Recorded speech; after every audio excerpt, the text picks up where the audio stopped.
Another Golden V Facebook or Golden V Podcast Facebook Live. Returning once as always, one of my favorite guests, my friend Niall O'Donohoe from C's Plus Baseball, also the Vancouver Canadians in-game announcer. So if you're at Nat Bailey Stadium starting at 6:30 on game nights, you hear Niall on the PA. Niall runs a site called C's Plus Baseball, one of the best Vancouver Canadians pieces of content or sites out there, I think. So let's just dive right in here now, because since we last talked, we had a great start to the second half for the Canadians of the Northwest League season. We had that massive, I don't want to say massive, but 9 to 10 game win streak, which has now been followed by losing 6 out of 7. You and I were obviously both working the 3-game homestand against Spokane. Let's start with that, losing 2 out of 3 in that one. Well, I mean, that was a series that easily could have been 2 out of 3 for Vancouver if it had not been for a base running mistake in the first game. That could have been a win for Vancouver. And, of course, the Sunday game, lots of back and forth. The Canadians up with a huge 5-0 lead. It slipped away, but then they were able to battle back down to their last strike a couple of times. Brandon Orff gets that big double. Deshaun Brown starting that rally, getting on board, stealing second. And then Nick Goodwin, I believe, drew a walk. And then Brandon Orff, they were down to their last strike twice with Goodwin and Orff, but Orff was able to, go to the opposite field with a left field double. And it was a close play at the plate. Bryant Betancourt couldn't hang on to the ball. Right. And Nick Goodwin slid in safely, and it was all pandemonium after that. All heck breaking loose. You could just sense a huge gorilla being lifted off the backs of the Canadians. It was only their second home win against Spokane all year, but unfortunately, they haven't been able to carry that momentum of a really tough series in Hillsborough this past weekend, losing 5 out of 6. So. Right. Yeah, the Canadians have definitely fallen to earth after a 9-0 start to the second half. Yeah, so let's just look at that. Maybe I can share it, but I'll just quickly share it. So they're now 4 games back of Spokane in the second half for the Northwest League lead. Spokane at 22-8, Vancouver now at 18-12 for a .600 winning percentage. So it's like the first half, maybe a bit of separation, although a 4-game lead is not insurmountable. Given how much time is left in the season. But Spokane showing us again, like they did in the first half, why they are the team to beat in the Northwest. Yeah. I think the disheartening part is Spokane's had some players called up, like namely Chase Dolander, and I think Sean Sullivan, really their top 2 pitchers getting called up to Spokane, but Spokane just keeps finding ways to win. It seemed like every mistake the Canadians made that series, Spokane would make them pay. And, you have to wonder if, I think the only thing that could stop Spokane right now, maybe 2 things, injuries and call-ups. Kyle Karros, one of the best players in the league, son of Eric Karros, the former Dodger, and was also a former National League Rookie of the Year. You can definitely see, the apple did not fall far from the tree. Kyle Karros is definitely a good one, and certainly, one to watch. And I think something else you may have to consider as well, if Charlie Condon, the number 3 overall pick, you have to wonder if he might be heading Spokane at some point. I'm not sure if he's been signed yet by Colorado. I think he has been. So who knows? You might see him in Spokane at some point too. So they so far they've just been the class of the league. And the Canadians, it's just disheartening after a 9-0 start. Yeah, they've gone 9-12 since. Interesting. And it's been, and they cannot. It just seems like they cannot score runs to save their lives. Unfortunately, it's just been such a drought for them. The pitching's been really good, but I think maybe the cracks are starting to appear. And for even more bad news, it looks like Rafael Sanchez. I don't think it's been confirmed on the transactions page as of yet, but he's going to go up to Double-A. New Hampshire, and a well-deserved call-up for him. 24 years old. He's probably been, you can make the argument he's probably been their most consistent starting pitcher in 2024 for the Canadians. So that's a big loss for them, but great for him that Rafael Sanchez is going up to bigger and better things with New Hampshire. And I believe Grant Rogers is going to be the pitcher that'll be coming up from Dunedin. So Okay. So there's that. And I mean, I think there's going to be a really different looking roster in the coming days because you got the trade deadline going on right now. That's right. So, I mean, Deadline's just tomorrow. going on. Yeah, so deadline's tomorrow. So let's share a couple things here. I'm going to share your website. You had a great post from this past weekend. I like the I was looking at Tyler Zickel's latest post on the Canadians website from July 28th, talking about Sanchez's team best fifth quality start of the year, and then 3 Canadians errors led to a 5-2 loss to Hillsborough on Saturday night. And so it sounds like with 5 quality starts for a guy like Sanchez, it really does make sense for him to make that move up, and you have to feel that he deserves it. But it's a shame for the Canadians. But like we've said before in other episodes too now, I mean, that's the way high A ball works, right? Like you ultimately, your goal is to have all your players promoted and to have, guys move up the ladder and help the major league team. And we don't have to get into too much of a sidebar, but we know what kind of help the major league club leads right now. And when you see some of the moves there, how that team is being torn down, like Justin Turner, maybe you could share that one that you just saw on the trade wire. Nate Pearson has gone from the Blue Jays here in 2017, won the Northwest League with the Canadians. The Danny Jansen trade to Boston kind of shocked me. I've always liked Danny Jansen. I don't know why. He's just one of those enigmatic kind of character guys as a catcher, right? He's always got some kind of funny thing going on, right? And so it's going to be interesting to see what happens. But one of the things I want to get to now, we'll share a few more thoughts, is this thing about players coming back to Vancouver. And Jacob Sharp is going to be joining us. Read that in one of the MLB newsletters that I subscribe to for Keegan Matheson, who is the Blue Jays beat writer on MLB.com. And I always like to see some transactions in there so I can see any Canadians transactions. What do you know a little bit about Sharp? Because I have my last lineup card here from the last game, and I have Robert Brooks on, and I have Jackson Hornung. So is a guy like Sharp going to slot into a roster spot, or is he on the bench, or does Brooks or does someone like Hornung move somewhere else? That's the $1 million question. And also Jomer Hernandez. That's a lot of catchers. And it's going to be interesting to see how everything shakes out by the time the series opener against Tri-City starts up tomorrow, what kind of roster the Canadians are going to have. Jacob Sharp, he may be, and that's the tricky thing too. Sometimes players are assigned to Vancouver. Then, I think the classic example was last year. CJ Van Eyck was always listed as on Vancouver's injured list, right? But he never did appear in Vancouver. He went up to New Hampshire as soon as he was activated. So, I don't know. I mean, that's something the Blue Jays minor league operations staff's going to have to figure out who's going to go where.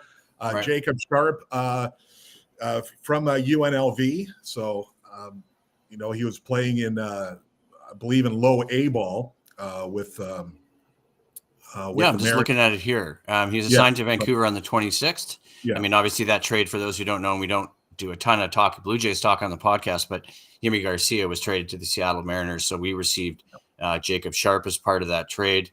Yeah. So it looks like he's coming to Vancouver, but the other thing as well, to make things even more complicated, if you look at the transactions page, Nicholas Deshaw is being called up from Dunedin, and he's been catching with the DJs last season. I believe that's where he was too last year. So we're going to have a Quebec City native joining the roster. So now we've got Jomer Hernandez, we've got now Nick Deshaw, we've got Robert Brooks, Jacob Sharp, I guess, and Jackson Hornung. So didn't mean to leave Jackson there.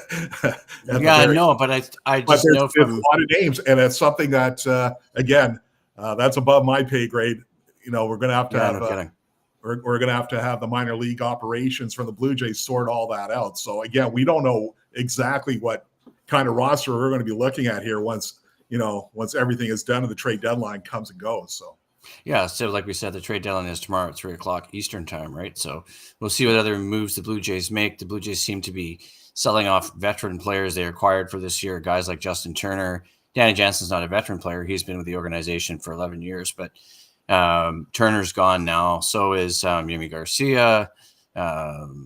So it's going to be interesting, but let's move to the next thing. I know we have a little list of stuff to discuss here. the 2-week homestand coming up. We start tomorrow night for 6 games in Vancouver. It's Pride Night at the Nat tomorrow night as part of the Vancouver Pride Week, which is awesome.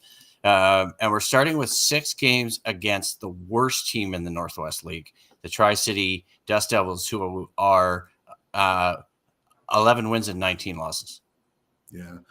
Well, I'll tell you what, you can't take any team lightly. I know the Canadians have had their way with the Dust Devils, and Doug Taylor, the voice of the Dust Devils, he's quoted that chapter and verse. I know he's had the statistics that, basically Vancouver's had Tri-City's number for the last little while, but, for the Canadians' sake right now, if they have any hope of trying to make the playoffs, they have to make hay against the Dust Devils, but it's not going to be easy. You just have to hope that, the tide doesn't go the other way and that the Dust Devils start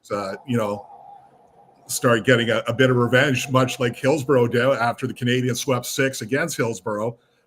Hillsborough comes right back. And, another thing that helped Hillsborough too, having their players back like Gino Groover and Tommy Troy, two of the top prospects of the Diamondback system. So obviously we saw what a difference those 2 players have made, and Hillsborough's always had good pitching. So it would have been nice if Canadians could have gotten a split or at least maybe 2 wins, but 1-5, that was a pretty disastrous road trip. And I would say so. But let's hope the home cooking helps. Not to look too far ahead, but I guess we're doing it anyway, as I say it.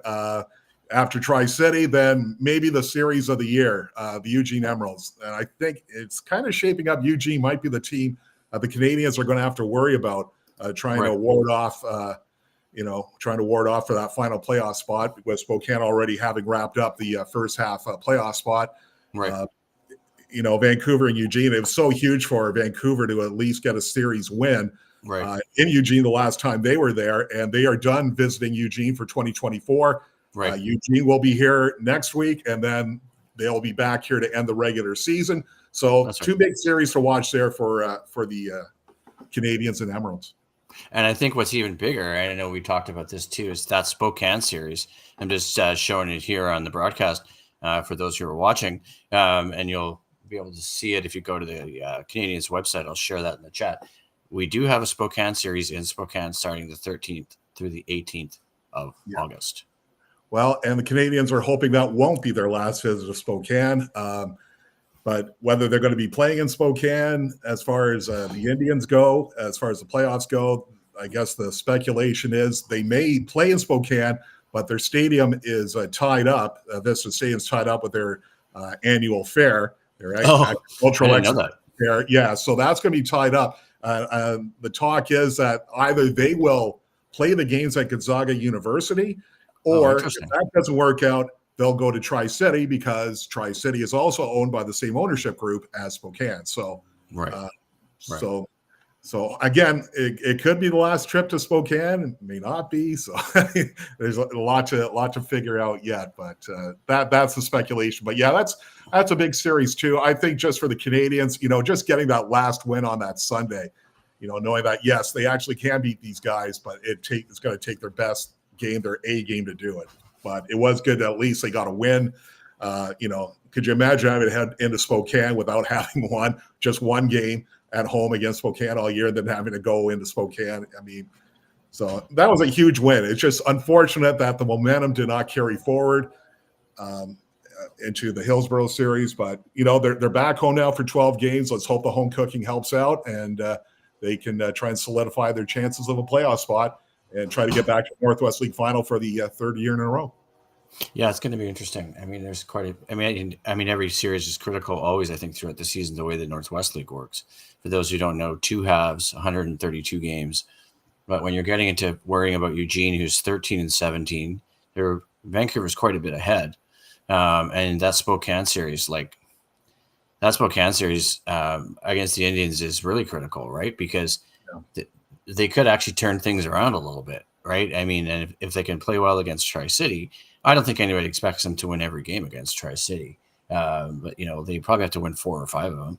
I think that has to be the expectation when you've got home field, at least 4. I think. But I think I think that's pretty obvious. So, but exactly. I mean, you have to kind of take it a game at a time. But I guess when you kind of pull back the lens and look at the bigger picture, I think, that's why it was disappointing that the Canadians couldn't get at least two, from Hillsborough. So they needed at least had two chances, but didn't work out. Yeah, and so let's just wrap it up with a couple little things. So you got I'm going to share your website here so people can see that. It's CsPlusBaseball.ca. What have you got on the site right now? I noticed you got a new story from July the 27th. There's more stuff coming up this week. There'll be basically a weekend recap, but certainly another C's chat is in the bank. So just putting the finishing touches on that. So great. So there will be stuff coming up, and so just keep tuning in. And I'm just trying to promote. Is there anything else? Is there anything else you can tell me going on C's wise? I guess the trade deadline will affect a lot. Maybe we'll know more tomorrow night when we start against the Dust Devils. Anybody standing out for you at this level, player wise? Because I have my lineup here from July 21st, the last home game. Anybody standing out for you, player wise, making a move up, maybe to New Hampshire? Somebody coming up from Dunedin. Well, I keep waiting for the day Deshaun Brown gets called up because I think it looks to me, again, I'm not the baseball evaluator, but if you go by performance, I think Deshaun Brown should be in New Hampshire. I think that day is coming, just not sure when yet. I know there's some outfielders rehabbing. Jaden Rudd is rehabbing right now in the FCL, Florida Complex League. And I know there's a couple other players rehabbing. Adrian Pinto, we haven't seen him yet. He's an infielder. Okay. So who knows? We might be seeing him. And also RJ Schreck, who may or may not be coming to Vancouver. We don't know yet. He was with the Everett Aqua Sox this season. Actually was, and he actually hit a home run the last 3-game series against the Vancouver Canadians. Was certainly one of their better players. He's been acquired for Justin Turner, as we mentioned. Right. Schreck just got bumped up to AA by the Mariners recently. So chances are he probably will be going to New Hampshire, but there's a chance we may see him in Vancouver. So again, lots of questions with the roster right now. Just trying to piece together the puzzle. Just going by Twitter, just going by what's been on the transactions page, but again, we're going to have to play the waiting game and see exactly what shakes out. Other players, I think Jeff Whaler, he's been somebody else who's, his average has been creeping up. I know he was kind of hovering around 200 for a while, but he's been one of their better hitters lately. I think he's around 260 now in the year, so he's been performing quite well as well. The pitching has been pretty good. I think you can pick really anybody. I know it was a tough day for Alex Amalfi and Aaron Munson yesterday, but they've been pretty darn good out of the bullpen. And again, I think you have to put this series on the offense because if you're only going to score one run, you're not going to win 2 games. And you're asking too much of your pitching staff to consistently bail you out like that. So Alex Amalfi, he's really been outstanding out of the bullpen lately. Grayson Thurman, he's been pretty consistent. Connor Larkin, I'm surprised he hasn't been up as of yet. I think his time is coming as well. I'm not just saying that because he's I understand part Irishman like myself. So, I don't know. I don't know. I'm not really sure what's been going on, but I think we're going to have a very, very different team this week and really in the, weeks and, the month ahead. So, Okay. Well, thanks. Now let's wrap it up there. Another Facebook Live Golden View podcast. We got tons of good information in there. Setting up this upcoming homestand starts tomorrow, July 30th. Vancouver for a 6-game set at Nat Bailey Stadium against the Tri-City Dust Devils. We'll see how